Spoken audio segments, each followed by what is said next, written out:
સુરત શહેરમાં છેલ્લા એક મહિનાથી મોબાઈલ લૂંટ અને ચેઇન સ્નેચિંગના બનાવો વધી રહ્યા હતા। ત્યાં સુરત ક્રાઇમ બ્રાન્ચ પોલીસે શહેરમાં ચેઇન સ્નેચિંગનો આતંક કરતી ગેંગને 2 કિશોર સહિત 4 લોકોની ધરપકડ કરી લાખોનો મુદ્દામાલ જપ્ત કર્યો છે। સુરત શહેરમાં છેલ્લા એક મહિનાથી જાણે કોઈની નજર લાગી હોય તેવું લાગી રહ્યું હતું। તેમાં પણ શહેરના અલગ અલગ વિસ્તારોમાં તેમાં પણ મહિલાઓને ટાર્ગેટ કરી સોનાની ચેઇન સ્નેચિંગ કરતી ટોળકી સક્રિય થઈ હતી, જેને લઈ સુરત પોલીસને નાકે દમ લાવી દીધો હતો। આ બાબતે સુરત પોલીસ કમિશનરને વાતને ગંભીરતાને લઈ સુરત ક્રાઇમ બ્રાન્ચ પોલીસમાં એક ટીમ બનાવી તપાસ સોંપવામાં આવી હતી। ત્યાં પીએસઆઈ ત્રિવેદીની ટીમને માહિતી મળી હતી કે ચેઇન સ્નેચિંગ કરતી ગેંગને દેવદ ગામમાંથી પકડી પાડ્યા હતા અને 2 બાળ કિશોર સહિત 4 લોકોની ધરપકડ કરી છે। તેમની પાસેથી એક ચોરીનું બાઇક પણ કબજે કર્યું હતું। સલાબતપુરા, વરાછા, ડિંડોલી, પૂણામાં, લિંબાયત, ખટોદરામાં, બેબે અને ઉધનામાં ગુનાને અંજામ આપ્યો હતો। આમ સુરત ક્રાઇમ બ્રાન્ચ પોલીસે 4 લોકોની ધરપકડ કરી વધુ પૂછપરછ કરતા એક પછી એક સુરત શહેરમાં ચેઇન સ્નેચિંગના બનાવોને કબૂલાત કર્યા હતા, જેથી પોલીસ પણ ચોંકી ઉઠી હતી।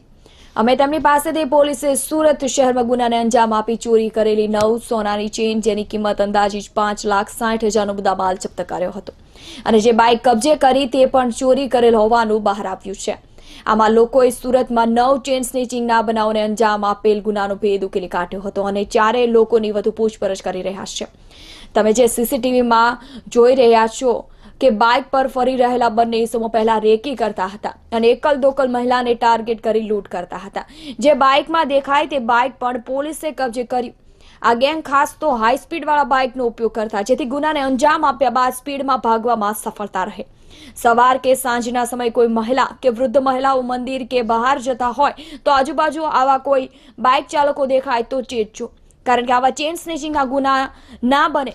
પોલીસની સાથે આપણી પણ થોડી જવાબદારી બને છે કે ક્યારે પણ રોડ પર નીકળો તો ચેતવીને રહેવું। અને આ 4 આરોપીઓના કબજામાંથી 9 સોનાના ચેઇન રિકવર કર્યા છે અને સુરત શહેરના કુલ 9 ગુનાઓનો ભેદ ઉકેલ્યો છે। જે મુખ્ય આરોપી છે એનું નામ છે સાગર ઉર્ફે નીતિન ઉર્ફે મનોજ, એને મનોજ ડુક્કર તરીકે ઓળખાય છે અને પોતાની એક આખી ગેંગ બનાવેલી છે। એની સાથે નરેન્દ્ર ઉર્ફે કબૂતર, નરેન્દ્ર પાટીલ ઉર્ફે કબૂતર, આ પણ 20 વર્ષની ઉંમરનો આરોપી છે। એટલે આ મનીયો ડુક્કર અને નરેન્દ્ર કબૂતર આ બંને મળી અને સુરત શહેરની અંદર ઘણા બધા ગુનાઓ ભૂતકાળમાં પણ કરેલા છે। આ બંને આરોપીઓની સાથે બીજા અન્ય 2 બાળ કિશોરો પણ ધરપકડ કરી છે।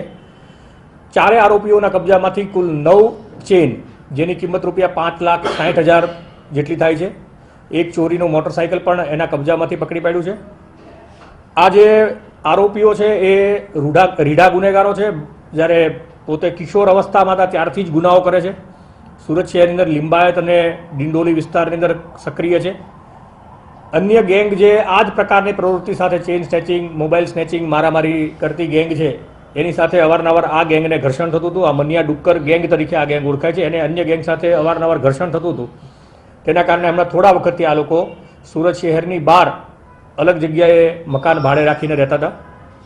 જોવાનું એવું છે કે ડિસેમ્બર મહિનામાં કુલ આ 9 જે ચેઇન સ્નેચિંગ થઈ છે એમાંથી ડિસેમ્બર મહિનામાં 2 ગુનાઓ એને આચર્યા હતા અને આ જ મહિનાની અંદર જે જાન્યુઆરી મહિનો અત્યારે ચાલે છે, જાન્યુઆરી 2018ની અંદર કુલ 7 ચેઇન એમણે તોડેલા હતા અને આમ મળીને કુલ 9 ચેઇન સુરત શહેર પોલીસે રિકવર કરી છે અને ખૂબ સારી કામગીરી કરી છે। આરોપી જે છે એ પણ આ બંને આરોપીઓ મનિયો અને જે કબૂતર છે, આ બંને જણા બીજા પણ 5 જેટલા ગુનાઓમાં સંડોવાયેલા છે, જેમાં ધરપકડ કરવાની બાકી હતી, નાસ્તા ફરતા હતા। એમાં ખૂનના કોશિશનો પણ ગુનો દાખલ થયેલો છે। એટલે ખૂબ માથાભારે અને રીઢા ગુનેગારો છે, હાથના છૂટા છે, ગમે ત્યારે મારામારી પર ઉતરી આવે છે અને પોતે બળપ્રયોગ પણ કરતા હોય છે। જે કિશોર પકડાયા છે 2, એ પૈકીનો એક જે કિશોર છે જેની ઉંમર અંદાજે 17 વર્ષ જેટલી છે, એ આરોપી પણ અગાઉ ખૂન એણે કરેલું છે, ખૂનની કોશિશમાં પણ અગાઉ પકડાયેલો છે। બીજા પણ એને ઘણા બધા ગુનાઓ આચરેલા છે। ખૂબ નાની ઉંમરમાં જ અને આ ખૂબ યંગસ્ટરની આખી એક ટોળકી જે ગ્રુપ છે એની પર સુરત શહેર ક્રાઇમ બ્રાન્ચે સતત ઘણા સમયથી કામ ચાલી રહ્યું હતું અને એને ઉપર વોચ રાખી અને પીએસઆઈ ત્રિવેદી અને ક્રાઇમ બ્રાન્ચની એમના સ્ક્વોડના માણસોએ આ તમામ ગુનાઓનો ભેદ ઉકેલ્યો છે અને નામદાર કોર્ટની અંદર પણ આ ગુનેગારો અગાઉ ઘણા બધા ગુનાઓમાં પકડાયેલા છે અને જામીન ઉપર મુક્ત થયેલા છે।